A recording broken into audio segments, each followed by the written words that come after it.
39 along the top and 45 along the bottom, and that gives you, when you cut it, the correct rake.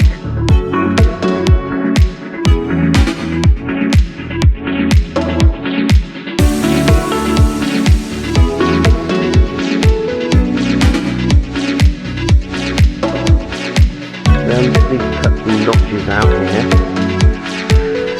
just to make it get a bit lower, and also around the back here, I'm going to cut out a bit of a notch there so that the whole thing sits back.